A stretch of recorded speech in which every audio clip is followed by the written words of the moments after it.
निजी कंपनी के लापता कार्गो जहाज का 15 घंटे से जायद गुजर जाने के बावजूद सुराग नहीं मिल सका। शारजा से कराची आने वाले जहाज का गुज़िश्ता रात 9:21 पर राब्ता मुनक़ता हुआ। अमले ने नेविगेशन सिस्टम में खराबी की इत्तला दी। कुछ देर में तैयारा अचानक तेजी से नीचे आया और समत भी बदल गई।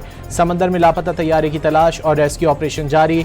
पाक बहरिया के जंगी जहाज PNS जुल्फ़िकार, PNS हुनैन और पाक बहरिया का ATR तैयारा भी तुर्बत से परवाज करके तलाश की कार्रवाई में शामिल हो गया।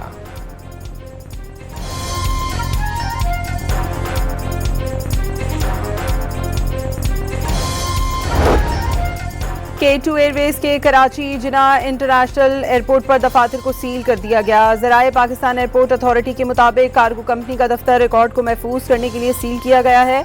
लापता तैयारा निजी कार्गो कंपनी K2 एयर की मिल्कियत है।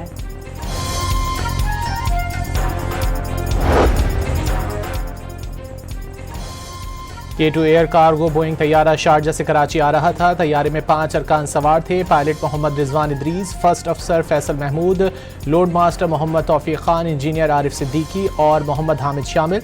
K2 airways Pakistan civil aviation authority और दीगर सरकारी इदारों से भरपूर ताउन कर रही है। K2 एयरवेज इंतजामिया ने एलामिया जारी कर दिया। मशरिक़ वुस्ता में फिर जंग के बादल मंडलाने लगे। अमरीका और ईरान का एक दूसरे की फौजी तनसीबात को निशाना बनाने का दावा।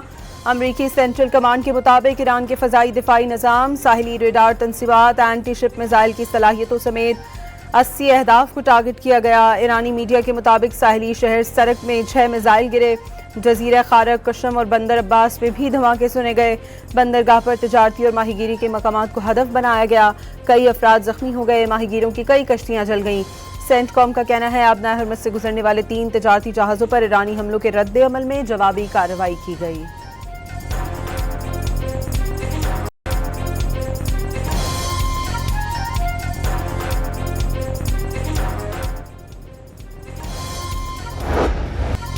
पासदारान इनकलाब का मिसाइल और ड्रोन ऑपरेशन के जरिए 85 अहम अमरीकी फौजी तनसीबात को निशाना बनाने का दावा।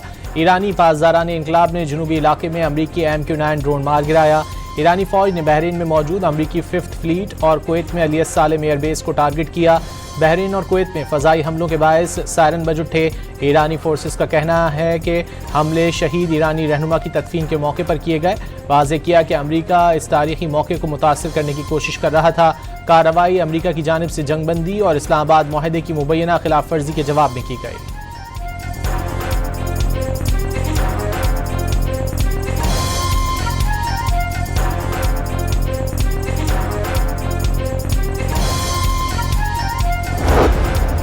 ईरान के ख़तमुल अंबिया सेंट्रल हेडक्वार्टर ने अमरीकी हमलों को खुली जारहियत करार दे दिया।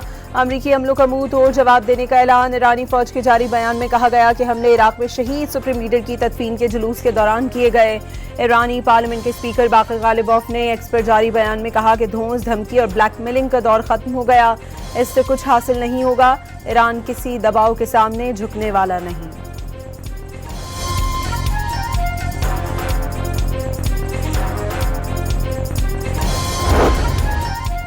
कुवैती फौज का फ़ज़ाई दिफाई निज़ाम से मिसाइल और ड्रोन हमले रोकने का दावा। एक्स पर जारी पैगाम में कहा गया, धमाके दुश्मन के हमले रोकने के बायस हुए। शहरियों को सिक्योरिटी और हिफाजती इक़दामात पर अमल करने की हिदायत। अमरीका ने ईरान के तेल बेचने पर फिर पाबंदी लगा दी। मफाहमती याददाश्त के बाद अमरीका ने 21 अगस्त तक ईरान को तेल बेचने की इजाज़त दी थी। अब अमरीकी महकमा ख़जाना ने इस मुद्दत को कम करके 17 जुलाई तक महदूद कर दिया। अमरीका का दावा है कि नई पाबंदियां अबनाए हरमुज़ में हमले के सबब लगाई गई हैं।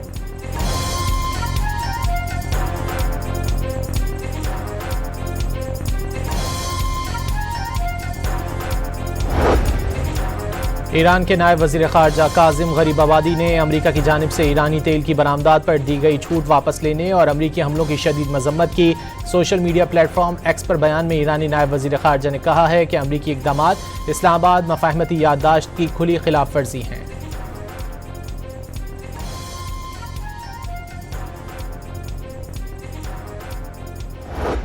Well, it's a decision we're going to make.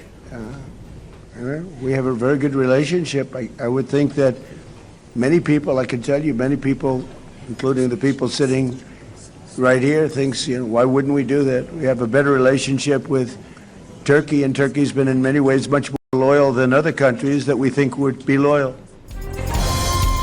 Trump का तुर्किया पर आयद पाबंदियां खत्म करने का ऐलान। अंकारा को F-35 तैयारे देने पर भी रजामंदी जाहिर कर दी। सदर डोनाल्ड ट्रंप ने नेटो सरबराही इजलास के मौके पर तुर्किया के सदर रजब तैयब एर्दोगान से मुलाकात के दौरान ऐलान किया। अमेरिका और तुर्किया का ईरान से जंगबंदी मुआहदे और आबना हरमज में आज़ादाना आमदोरफ्त यकीनी बनाने पर जोर।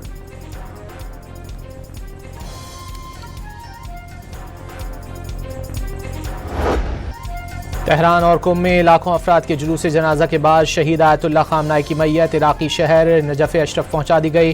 रोज़ा हज़रत अली अलैहिस्सलाम पर अलविदाई तकरीब में शहीद को खिराज अक़ीदत पेश किया जाएगा। खामनाई की मैयत करबला भी लाई जाएगी। सुप्रीम लीडर की नमाज जनाजा में लाखों अफराद की शिरकत का इम्कान। ईरानी सदर अमरीकी हमलों के बाद इराक से वापस ईरान पहुँच गए।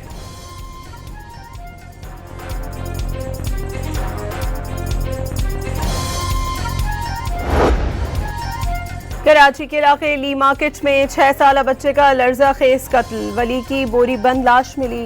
लाश को मस्त करके बिल्डिंग के नीचे फेंक दिया गया। कमसिन वली को घर के बाहर से पीर की शाम अगवा किया गया। वाक़े का मुकदमा नेपियर पुलिस स्टेशन में दर्ज कराया गया था। पुलिस ने कत्ल के इल्जाम में पड़ोसी को गिरफ्तार कर लिया। मुलजिम ने तफ्तीश के दौरान कत्ल का एतराफ़ कर लिया।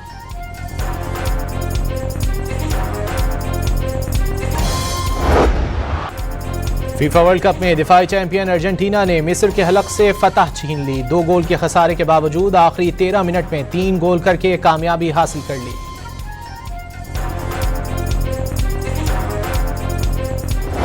फीफा वर्ल्ड कप में मिस्र के खिलाफ मुतनाज़ फैसलों पर फुटबॉल की दुनिया में हलचल मच गई। मिस्र का जीता हुआ मैच अर्जेंटीना को गिफ्ट कर दिया गया। दिफाई चैंपियन टीम ने रेफरी की मदद से 3-2 से कामयाबी समेट ली। फीफा वर्ल्ड कप की क्वार्टर फाइनल लाइनअप मुकम्मल हो गई। मराकश, नॉर्वे और स्विट्जरलैंड ने शानदार खेल से गैर मुतवक्के तौर पर आखिरी 8 टीमों में जगह बनाई। 2 रोज़ आराम के बाद इवेंट का पहला क्वार्टर फाइनल जुमे की शब खेला जाएगा, जिसमें फ्रांस का मुकाबला मराकश से होगा। दूसरे क्वार्टर फाइनल में स्पेन और बेल्जियम, तीसरे क्वार्टर फाइनल में इंग्लैंड और नॉर्वे और आखिरी क्वार्टर फाइनल में स्विट्जरलैंड और दिफाई चैंपियन अर्जेंटीना मद्दे मुकाबला आएंगे।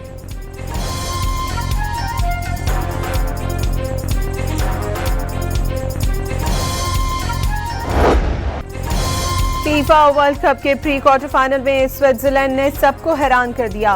कोलंबिया की मजबूत टीम को पेनल्टीज पर शिकस्त देकर क्वार्टर फाइनल के लिए क्वालिफाई कर लिया। मुकर्ररा वक्त तक मुकाबला 0-0 से बराबर रहा। अक़वाम मुत्तहिदा के हेडक्वार्टर में मोहसिन नकवी की श्रीलंकन वज़ीर दाखिला से मुलाकात। जराइम पेशा अफराद के नेटवर्क्स और मनी लॉन्ड्रिंग की रोकथाम के हवाले से MOU पर तबादला ख्याल। पाकिस्तान और श्रीलंका के दरमियान गैर कानूनी इमिग्रेशन और जाली पासपोर्ट पर सफ़र की रोकथाम पर इत्तिफाक।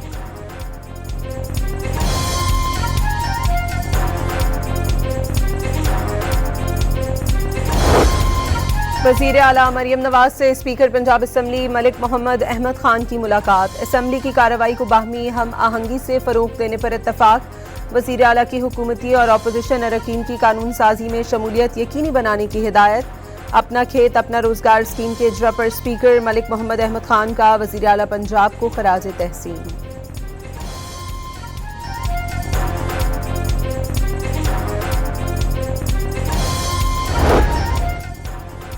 वज़ीर सेहत मुस्तफ़ा कमाल की ज़ेर सदारत वज़ीर आज़म प्रोग्राम बराए हेपेटाइटिस सी का इजलास। वज़ीर सेहत को हेपेटाइटिस सी की स्क्रीनिंग की पेशरफ पर ब्रीफिंग दी गई। वज़ीर सेहत मुस्तफ़ा कमाल ने पाकिस्तान को हेपेटाइटिस फ्री बनाना कौमी अज़्म करार दे दिया।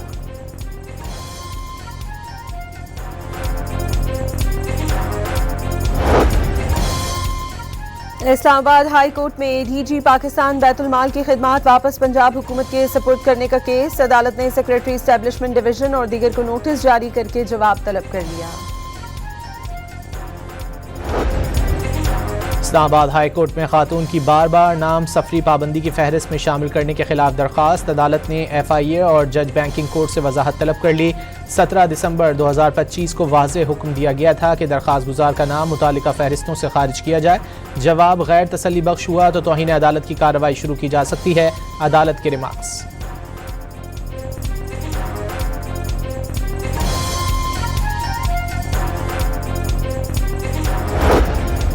स्टॉक मार्केट में कारोबार के आगाज में शदीद मंदी। 100 इंडेक्स में 1300 से ज़ायद पॉइंट्स की कमी। इंडेक्स 1,84,239 पॉइंट्स पर आ गया। खसारे की शिकार मैप्को मुनाफा बख्श कंपनी बन गई। तर्जुमान पावर डिवीजन के मुताबिक मैप्को ने 2 बरस में 36 अरब रुपए के खसारे से निकलकर 1.05 अरब रुपए का मुनाफा हासिल कर लिया। स्विट्जरलैंड ने 66 साल बाद फीफा वर्ल्ड कप के क्वार्टर फाइनल में जगह बना ली। स्विस फैंस ने तारीखी जीत को खूब एंजॉय किया, सड़कों पर जश्न मनाते रहे। मिस्री फैंस अर्जेंटीना के खिलाफ मैच में फलस्तीन के झंडे उठा लाए। अर्जेंटीना के फैंस ने इसराइल के झंडे उठाए हुए थे।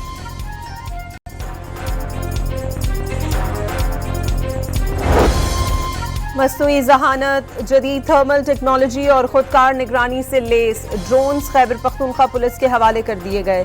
ड्रोन्स तवील फासले तक परवाज, ज्यादा देर फजा में रहने और इजाफी वजन उठाने की सलाहियत से लेस हैं। इंतहाई हसास अजला में थर्मल ड्रोन्स इंसदाद दहशतगर्दी महकमे के हवाले किए गए।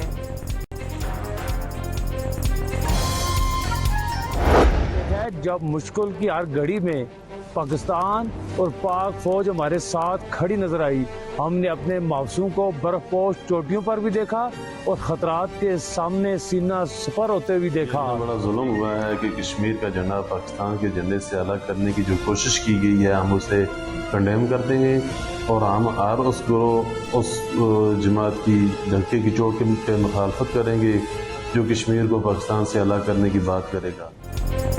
आज़ाद जम्मू कश्मीर के गयूर अवाम ने कलअदम एक्शन कमेटी के मुल्क दुश्मन बयानिए को मुस्तरद कर दिया। वादी लीपा के शहरियों का हर मुश्किल में पाकिस्तान के साथ खड़े रहने का अज़्म, किसी भी इंतशारी ग्रोह बयानिए या साजिश का हिस्सा बनने से इनकार कर दिया। कौमी यकजहती को नुकसान पहुँचाने, पाकिस्तान और आज़ाद कश्मीर के दरमियान रिश्ते को कमज़ोर करने की हर कोशिश को मुस्तरद कर दिया। कहा कि आज़ाद कश्मीर के अवाम बैरूनी ईमा पर रियासत मुखालिफ बयानियाँ फैलाने वाले इंतशारी अनासिर की हिमायत नहीं करते।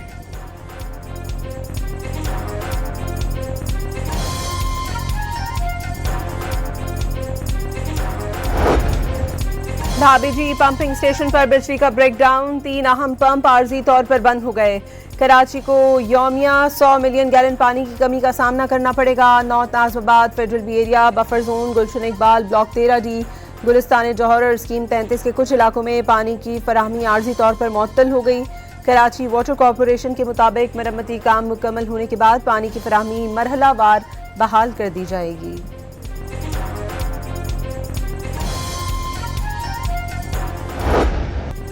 खादिम इंसानियत और रहमत का फरिश्ता कहलाए जाने वाले अब्दुल सत्तार ईदी को बिछड़े 10 बरस बीत गए। दुखी इंसानियत की खिदमत अब्दुल सत्तार ईदी का मकसद हयात था। उनकी ज़िंदगी सबके लिए मशअल राह है। अब्दुल सत्तार ईदी ने अपनी ज़िंदगी गरीबों और बेसहारा अफराद के लिए वक्फ कर दी।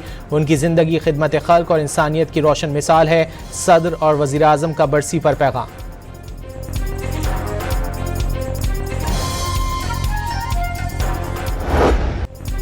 मकबूजा कश्मीर की जद्दोजहद आज़ादी में नई रूह फूंकने वाले बुरहान मुजफ्फर वानी की शहादत को 10 साल बीत गए। बुरहान मुजफ्फर वानी ने 15 साल की उम्र में भारतीय कब्जे के खिलाफ जद्दोजहद आज़ादी का आगाज़ किया और सोशल मीडिया के जरिए भारतीय प्रोपेगेंडे का मुकाबला करते हुए जद्दोजहद आज़ादी को नया अंदाज दिया। 8 लाख भारतीय काबिज फौज की नींदें उड़ाने वाले मुजाहिद आज़ादी को 8 जुलाई 2016 को शहीद कर दिया गया। हुर्रियत रहनुमा बुरहान मुजफ्फर वानी की शहादत ने तहरीक आज़ादी कश्मीर को एक नई तवानाई और अज़म से हमकिनार किया। बुरहान मुजफ्फर वानी और दीगर हज़ारों कश्मीरी शौहदा की कुर्बानियों का बुनियादी मकसद हक़ खुद अरादियत के हुसूल की जद्दोजहद था।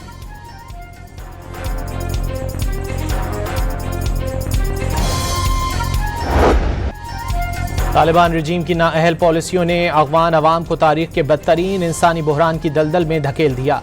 अक़वाम मुत्तहिदा के इदारा बराए इंसानी इमदादी उमूर के मुताबिक तालिबान के ज़ेर तसल्लुत अफ़गान अवाम संगीन इंसानी बहरान का शिकार है। बेरोज़गारी से 74% अफ़गान अवाम फाका कशी पर मजबूर हो गए। अफ़गान शहरियों का कहना है कि पीने के साफ़ पानी की शदीद तरीन क़िल्लत ने ज़िंदगी इंतहाई मुश्किल बना दी है। साबिक़ अफ़गान सदर के तर्जुमान सिद्दीक सिद्दीकी के मुताबिक नाअहल अफ़गान तालिबान रजीम ने अफ़गान सरज़मीन को दुनिया का गरीब तरीन मुल्क बना कर रख दिया। उन्होंने 29 मिलियन अफ़गान शहरियों का गुर्बत की लकीर से नीचे ज़िंदगी गुजारने का इंकशाफ किया।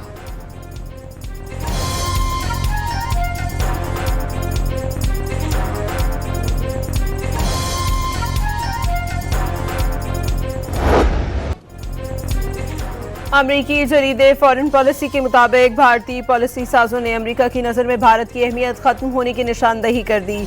अमरीकी तज्जियाकार एडवर्ड लुइस का कहना है कि कई दहाइयों तक भारत के लिए चीन का हम पल्ला बनना नामुमकिन हो गया। अमरीका ने भारत को सख्त महसूलात, वीज़ा फीस में इजाफे और रूसी तेल की खरीदारी पर पाबंदियों से बुरी तरह जकड़ दिया। भारतीय तज्जियाकार डॉक्टर हरिंदर सिखन के मुताबिक ऑपरेशन सिंदूर के बाद भारत सख्त अमरीकी पॉलिसियों के निशाने पर है। ट्रंप काबीना का रवैया, अमरीका का पाकिस्तान से मुसलसल राबता और आबना बंदिश ने अमरीका भारत ताल्लुकात को नाकाबिले तलाफी नुकसान पहुंचाया। मोदी की पॉलिसी ने भारत को अहम वक्त पर अमरीका ईरान सालिसी के लिए आगे नहीं बढ़ने दिया। पाकिस्तान ने ये किरदार बखूबी निभाया।